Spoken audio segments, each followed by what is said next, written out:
इसका कोई वो दुख नहीं, गम नहीं कि घर छोड़कर जो है बेसमेंट में रहना पड़ रहा है? नहीं, अगर हम घर छोड़ रहे हैं तो किसी वजह से छोड़ रहे हैं।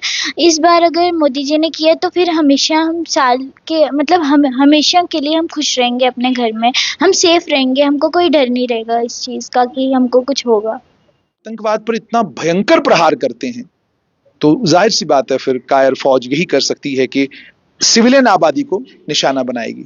मगर जहां ऐसी बच्चियां हों, देखी जिस प्रेस कॉन्फ्रेंस में हमने पूरी दुनिया को जानकारी दी कि क्या हुआ था।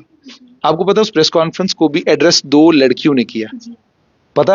हाँ जी, बहुत खुशी हुई कि जो वो 2 लड़कियां, हमारे देश की 2 लड़कियों ने इतनी अच्छा काम किया, इतना अच्छा किया कि उनको खुशी अभी हम भी लड़की हैं। हाँ जी, और हम हमको भी भी दो खुशी। हैं। हाँ हाँ? हाँ जी। कभी आपने बैठना वहां पे? हाँ पक्की बात है? वर्दी पहननी? हाँ जी। हाँ? क्या ऐसे मन में क्या शौक है, क्या बनना है? आईपीएस ऑफिसर, और आपने? IAS officer. अच्छा, ये मतलब एक पुलिस में जाएगी और एक सिविल एडमिनिस्ट्रेशन में? जी अच्छा, तय है, ये पक्की बात है? जी। तो जो मोदी जी ने किया उससे खुश हैं? हाँ जी। ठीक है। तो इसका कोई वो दुख नहीं, गम नहीं कि घर छोड़कर जो है बेसमेंट में रहना पड़ रहा है? नहीं, अगर हम घर छोड़ रहे हैं तो किसी वजह से छोड़ रहे हैं। इस बार अगर मोदी जी ने किया तो फिर हमेशा हम साल के मतलब हम हमेशा के लिए हम खुश रहेंगे अपने घर में। हम सेफ रहेंगे, हमको कोई डर नहीं रहेगा इस चीज़ का कि हमको कुछ होगा। तो आपने इन दोनों बच्चियों की बात सुनी।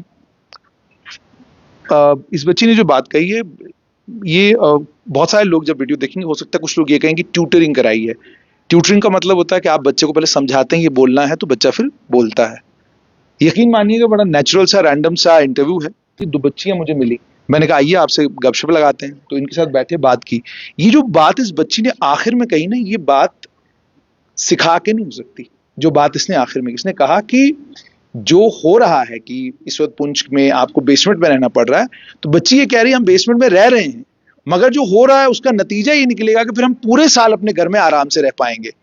तो ये बहुत बड़ी बात है। मुझे लगता है देश के बहुत सारे लोग जब इस बच्ची की ये बात सुनेंगे तो समझ जाएंगे, इसमें कोई शक नहीं कि दुख और तकलीफ बहुत जबरदस्त है कि जो कुर्बानियां हमारी तरफ से हो रही हैं, जो लोग यहाँ शहीद हो रहे हैं, उसका दुख हर एक को तकलीफ है।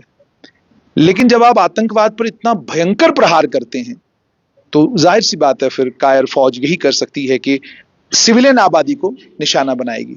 मगर जहां ऐसी बच्चियां हों और इतनी बहादुर बच्चियां और इतनी बड़ी बात कह जाएं कि ये जो मोदी जी ने किया है इससे फिलहाल थोड़ी देर के लिए हमको बेसमेंट में रहना है, लेकिन फिर पूरे साल हम आराम से घर पर रहेंगे, मुझे लगता है कि ये बहुत बड़ी बात है और ये अपने आप में एक बहुत बड़ा संदेश है। ये बात एक 5th क्लास में पढ़ने वाली पुंछ की बच्ची कह रही है। और एक और सवाल मैंने, आप मुझे बताइए, आप लोग रेफ्यूजी तो नहीं है? जी है ना? जी। आपको पता है कि आपके दादू ने आपको कहानी सुनाई होगी हम फलां जगह रहते थे, बताया कभी दादू ने कहाँ रहते थे? पाकिस्तान। पाकिस्तान। आप भी वहां पे रहते थे? हाँ जी। तो आप भी रेफ्यूजी हैं? हाँ जी। तो आपने सुन लिया जी।